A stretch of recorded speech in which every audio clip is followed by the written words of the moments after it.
Jæja, nú höldum við áfram. Ástæðan fyrir því að ég stoppa alltaf að svo náttúrulega það bara fínt að hafa fyrirlesturna 5 mínútur að lengd, en svo tekur bara svo langan tíma að hlaða mín á innuna ef þeir eru miklu lengri heldur en 5 mínútur. Þess vegna stoppa ég oftast. En hérna sjáum þið að við erum með fylki sem af taginu int og inniheldur 10 stök, það stærðin 10. Og nú ætlum við að gefa 5. stækinu sem í hólfi númer 4 gildi 0 og skrifa svo út 2 stök. Þannig að þið telji hérna 5. stækið náttúrulega 1, 2, 3, 4, 5, en það í hólfi númer 4 af því þetta hólf 0, hólf 1, hólf 2, hólf 3, hólf 4, hólf 5, hólf 6, hólf 7. Þannig að þið getið þá séð hérna hvað á að skrifast út í hólfi 7 og hvað skrifast út sem í hólfi númer 0. Þá það 10 af því það í 0. hérna hólfi og svo kolli. Þannig að þið skrúið aðeins bara þið æfið ykkur að búa til þetta fylki og fikta þessi að gera numbers 5 breytist eitthvað ákveðið og slíkt. Þannig að þið skulum aðeins skoða þetta betur. Hérna sjáum við að við erum með lítið forrit og þetta kannski hérna eitt dæmi það hvernig við núna fyrir að nota random klasan þess að við notum í seinustu viku og tengjum það með því að fá ákveðna tölur inn í fylki. Þannig að við bara förum í gegnum þetta dæmi og svo set ég nú kannski flest þessi dæmi inn líka í heild sinni, þannig að þið getið skoðað það betur.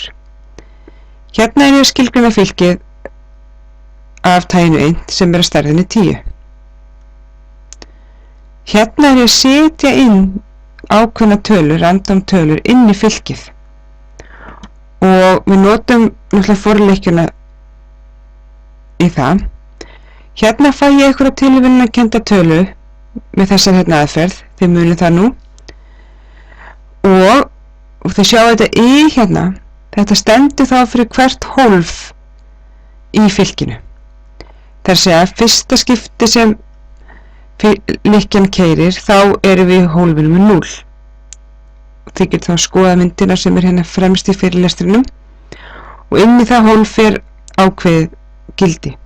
Svo keyrir forleikinn aftur og þá orðið 1, þannig þá fyrir við næsta hólf og setjum næstu tölu og svo kolli. Þannig að við erum búin að setja tilviljunarkennda tölu eða random tölu inn í hólf frá 0 upp í 9.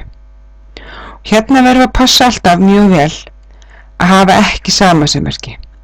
Því ef við gerum samasemmerki þarna þá förum við út fyrir fylkið og þá krassar forritið. Þá fáum við villina out of bounds exception sem þýðir að við erum búin að fara út fyrir arrið. Og hérna ég að skrifa fylkið út. Og ég mun líka sýna ykkur hvernig maður notar for each slikju því hún svolítið einfaldari. Eða mér finnst það kannski ef ég búin að nota hana meira. Hérna ég bara með forleikju sem byrjar á 0, keyrir upp í lengdin á fylkinu. Fylki.lengð, lengð hérna sjáu þið að þetta innbyggð aðferð í array klasan. Þegar þó að við séum að hérna skýrum fylkið eitthvað ákveðið þá klasi á bakvið sem heitir array og sem með fullt af innbyggðum aðferðum í sem við munum nota þegar við erum að vinna með fylkin. Og lengð eina aðferðin og hún skilar með lengdina á fylkinu.